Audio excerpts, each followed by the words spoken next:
다른 후보들하고 어떤 차별성이 나는 이렇게 있다. 이거 설명을 좀 해주신다면. 부동산 기득권 카르텔로부터 완전히 자유로운 이런 사람이 대통령을 해야 된다. 그런 점에서 저는 자신 있습니다. 민주당 이중대 역할을 했던 적도 있지 않아요?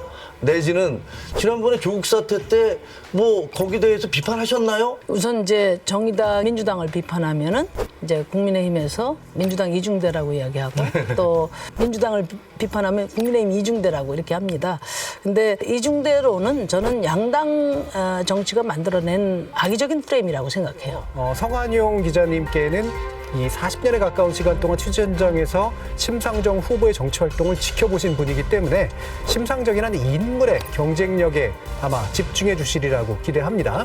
자, 그러면 성환용 기자님의 질문을 한번 시작해 보도록 하겠습니다. 구체적인 정책 의제 하나만 여쭤볼게요. 이재명 후보나 윤석열 후보에 비해서 제가 알기로 확실히 강점이 있으신 분야인데요. 지금 부동산 정책, 특히 최근에 이제 종부세가 나오면서 좀 약간 난리가 났습니다. 뭐 조세 저항 움직임도 좀 있고요. 그렇지 않다. 자산이 그만큼 올랐으면 세금을 많이 내는 게 당연하다. 이런 목소리도 있고 그런데요. 문재인 정부에서 대표적으로 실패한 정책이 이제 이 부분입니다. 자, 심상정 후보님께서 대선 출마하시면서 이 부분 다른 후보들하고 어떤 차별성이 나는 이렇게 있다. 이거 설명을 좀 해주신다면. 근데 이제 뭐 기본적으로 공약 그 자체보다도요. 결국은 부동산 문제를 해결할 의지가 있나 하는 데 대한 어떤 시민들의 판단이 중요하다고 보거든요. 근데 그렇기 위해서는 가장 큰 전제가 뭐냐면 그동안의 부동산 기득권 카르텔로부터 자유로워야 됩니다.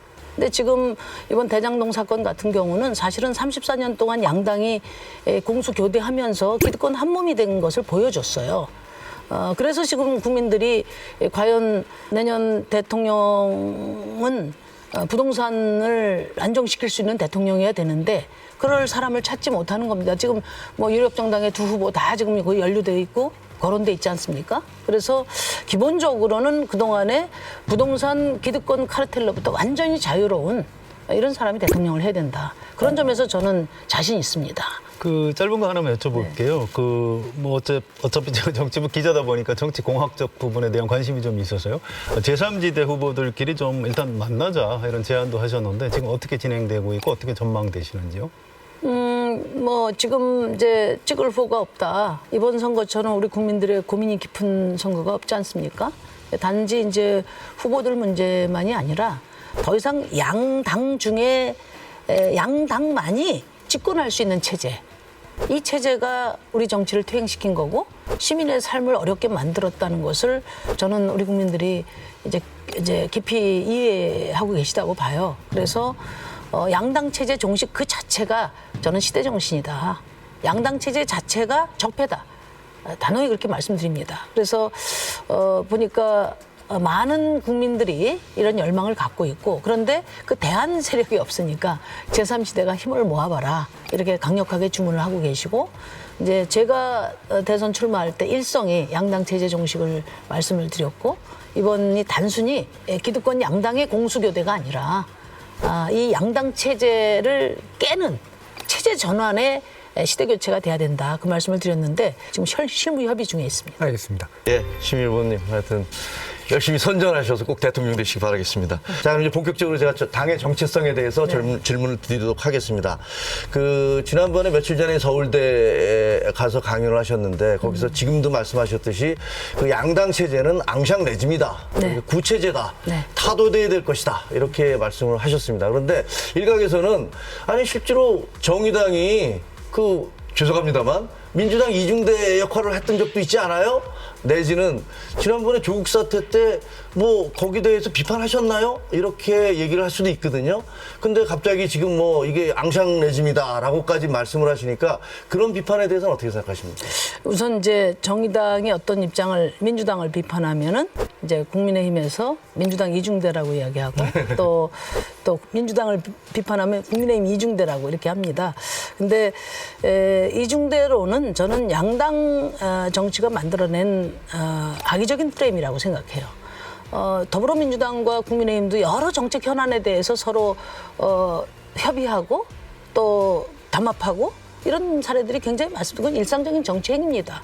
그런데 그거를 갖다가 2중대, 3중대라고 이야기하지 않지 않습니까? 지금 더불어민주당하고 국민의힘 제가 어느 자리에서도 이야기했는데 지금 후보들 저 빼고는 대부분 다 메이드 인 민주당입니다. 그리고 당대표도 번갈아 가면서 해요. 선대위원장도 지금 다 3김이라고 이야기하시는데 다 민주당 사람들입니다. 그러니까 이런 경우는 도대체 더불어민주당과 국민의힘은 몇 중대입니까 도대체? 저는 그 점 말씀드리고요. 정의당은 20년 동안 독자적인 뿌리를 가지고 여기까지 왔습니다. 우리는 충분히 그 역사성과 독자성을 인정받을 만한 자격이 있다.